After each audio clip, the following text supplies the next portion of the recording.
एक शून्यातून तयार झालेला हिरो बोमन इराणी. मित्रांनो, बोमन इराणी तुम्हाला आवडतो का?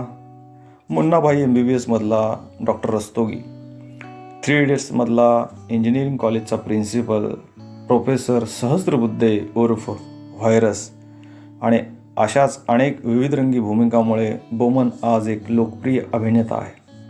पण बोमनचा एक विनोदी अभिनेता बनण्यापर्यंतचा प्रवास सोपा नक्कीच नव्हता. बोमनचा जन्म मुंबईतल्या एका पारशी घरात झाला. बोमन जन्माच्या 6 महिन्याआधीच बोमनच्या वडिलांचे निधन झाले.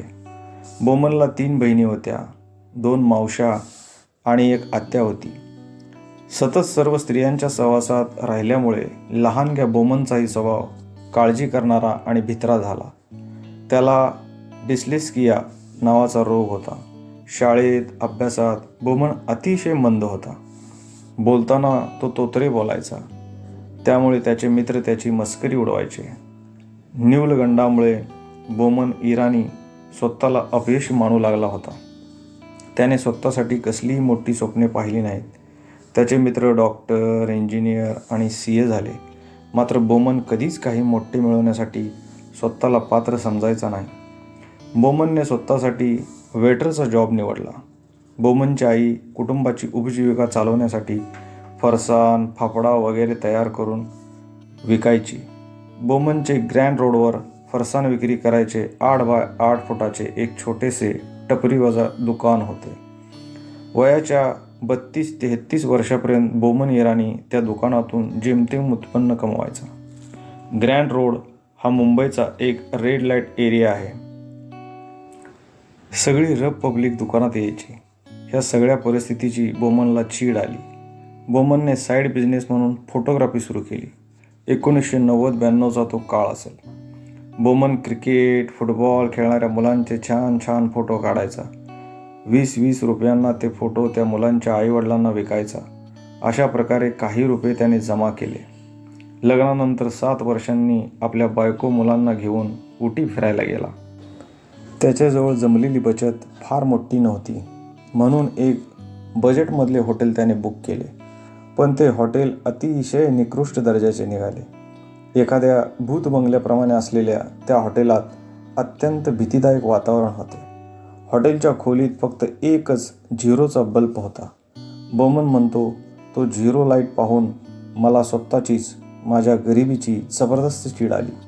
आयुष्यात पुन्हा कधी अशी झिरो लाईट मोमेंट येऊ नये म्हणून मी संपूर्ण जीवनभर झोकून देऊन मेहनत करेन असा मी चंग बांधला. पुढे या झिरो लाईटने बोमनचे आयुष्यच बदलवून टाकले. बोमन इराणीला मुंबईत होणाऱ्या बॉक्सिंग ऑलिम्पिकबद्दल माहिती मिळाली. तो ऑलिम्पिकच्या ऑफिसमध्ये गेला व त्याने बॉक्सिंगचे फोटो काढण्याची परवानगी मागितली. पण तिथल्या डायरेक्टरने ती धुडकावून लावली. बोमनने अनेक अर्ज विनंत्या केल्या, अर्जवे केली. मी फ्रीमध्ये काम करीन असेही सांगितले. तेव्हा तो खडूस डायरेक्टर थोडासा नरमला आणि सध्या राज्यस्तरीय बॉक्सिंग स्पर्धा चालू आहेत, त्याचे फोटो काढून आण, तुझ्यातली गुणवत्ता बघून तुला काम देऊ असे सांगितले. बोमनने कंबर कसली व कामाला लागला. पुढचे 6 महिने बोमनने प्रचंड मेहनत घेतली. कसेही करून त्याला हे कॉन्ट्रॅक्ट मिळवायचेच होते. ह्या एकाच विचाराने त्याला पूर्ण झपाटले होते. उठता बसता खाता पिता त्याला फक्त आणि फक्त बॉक्सिंगचे फोटोज दिसायचे. माझं काम आणखी उत्कृष्ट कसे होईल हा एकच विचार त्याच्या डोक्यात असायचा.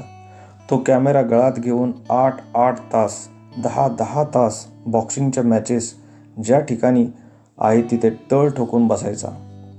त्या दरम्यान त्याने अप्रतिम फोटोग्राफ्स शूट केले. सगळे फोटोग्राफ फक्त व्यवसाय आणि कामाचा भाग म्हणून फोटो काढायचे. बोमन मात्र पॅशनेट होता. शेवटी जागतिक बॉक्सिंग ऑलिम्पिकचा ऑफिशियल फोटोग्राफर म्हणून बोमनचीच निवड झाली. अमेरिकेतल्या मॅनेजरची बोमनने अपॉइंटमेंट घेतली. त्याने बोमनला 3 फोटो काढायची ऑर्डर दिली. एक, अमेरिकन बॉक्सर समोरच्या मुष्टियोद्ध्याला एक जोरदार पंच मारेल तेव्हाचा. दुसरा, समोरचा बॉक्सर जमिनीवर पडलेला असताना अमेरिकन बॉक्सर उन्मादाने उड्या मारतानाचा.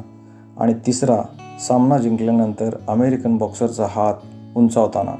या प्रत्येक फोटोबद्दल बोमनला $300. पण बोमनचे नशीब त्याच्यावर जणू रुसले होते. बोमनचे ग्रह त्या दिवशी ठीक नव्हते, कारण त्या दिवशी अमेरिकन बॉक्सर सपाटून मार खात होता. 3 पैकी एकही फोटोची शक्यता दिसत नव्हती. बोमनचे स्वप्न जमीनदोस्त होण्याच्या मार्गावर होते. त्याची मेहनत पाण्यात चाललेली त्याला दिसत होती. हातातोंडाशी आलेला घास हिरावला जाताना जे तीव्र दुःख होते, अगदी तसेच दुःख त्याच्या मनात साठवून आले होते. त्याच्या डोळ्यात पाणी तरळले, ऊर भरून आला. एक एक ठोसा अमेरिकन बॉक्सर खात होता, पण त्याच्यापेक्षा कितीतरी मोठे दुःख बोमनला होत होते. बोमनने स्वतःला समजावले, मी आणखी मेहनत करीन.